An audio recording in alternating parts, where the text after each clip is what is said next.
আমি 2বার তালিকা নেওয়ার পরে ওরা অ্যাকশন হয়েছে, আমাকে বলছে আপনারা কিন্তু পিটামো, বলছে পিটার। পিটি খাইতে রাজি আছি আমরা? জেল জুলুমের কোন ভয় আমরা করি না নাকি? আমাদের দাবি ন্যায্য, এটা মহান আল্লাহ পাক জানেন যে আমাদের দাবি ন্যায্য।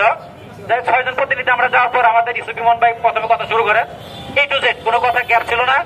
শিক্ষা উপদেষ্টা ছিলেন, অতিরিক্ত সচিব ডিভিশন স্যার ছিলেন, সচিব সিদ্দিক জুবাইর স্যার ছিলেন। এখানে উনি কথা বলার পরে আমি কথা বলছি, জসিম ভাই কথা বলছেন, হাফিজ ভাই কথা বলছেন, জমির ভাই কথা বলছেন।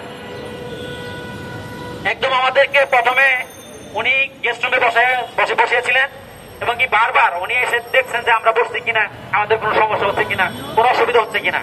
উনি আমাদেরকে বারবার আশ্বস্ত করতেছেন যে আপনাদেরকে একটু সময় দেবো, একটু ধৈর্য ধরেন। উনি বারবার আমাদের কাছে আসছিলেন। তখন আমাদেরকে উনি নিয়ে একদম কনফারেন্স রুমে সভাকক্ষে নিয়ে গিয়ে আমাদেরকে উনি আগে বসান, তারপর উনি নিজে বসতেন। ঠিক আছে না ইসুফ ভাই? আমাদের কথাগুলো রেকর্ড আছে, আমার মোবাইলে রেকর্ড আছে, এই কথাগুলো ওনাদের কাছে রেকর্ড আছে। আমরা এক একটা কথা বলছি, এক একটা ডকুমেন্টস ওনাকে দিচ্ছি আমরা।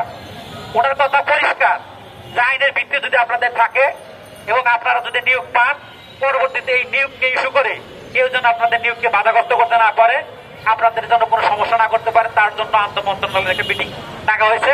সেইখানে অতিরিক্ত সচিব এবং সচিব মহোদয়গণ নির্দেশনা দিয়ে দিয়েছেন উনি যে আমাদের জন্য একটা উনি দ্রুত ব্যবস্থা করেন। আর আইনগত ভিত্তি যাদের নেই তারা এখানে সুযোগ পাবে না। আমরা আজকে এখানে একটু ব্যথিত লাগে, কষ্ট লাগে।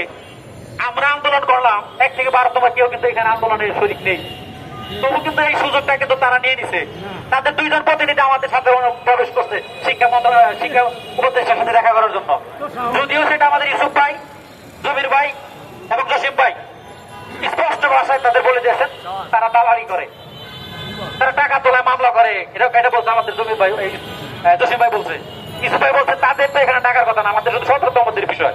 তাই আমাদের এখানে যে সকল ভাইয়েরা এখনো তলে তলে খোলা বাড়িতে মাছ শিকারের চেষ্টা করেন, তাদের সাথে লিয়াজও করেন, দয়া করে তারা আমাদের সংগঠনে আসবেন না। দয়া করে তারা আপনারা আপনাদের বাসায় থাকবেন। প্রয়োজন আমাদের জন্য যদি দোয়া করতে না পারেন, আমাদের ক্ষতির কারণ হবেন না। যদি আল্লাহ আমাদের ভাগ্যে রাখে, ইনশাআল্লাহ আমরা সংখ্যায় কম হলেও আমরা বিজয় হব। মনে রাখতে হবে আমাদের বদরের যুদ্ধ। বদরের যুদ্ধে আমরা কিছু শহীদ হব, কিছু গাদির বেশি ফিরবো, এটাই নিয়ম। পরিশেষে সংগঠনের পক্ষ থেকে আমাকে আসলে বিভিন্ন সময় বিভিন্নভাবে উপাধি দেওয়া হয়। আমি আসলে কোনো পদ পদবীর দরকার নাই, আমি পদ পদবীর জন্য কোনো কথা বলি না। আমাকে বিভিন্ন উপাধিতে ভূষিত করা হয়, এটা দরকার নাই। বারবার আমার নাম আজকে প্রথম তালিকাতে দিচ্ছি যে আমার নামটা প্রথমে থাকুক। কিছু মোবাইল বন্ধ ছিল, আমার নাম্বার কল দেয়, SBI আমাদের আসুক, ধরুক, আমাকে সমর্থন, আমি যাবো, কথা বলবো।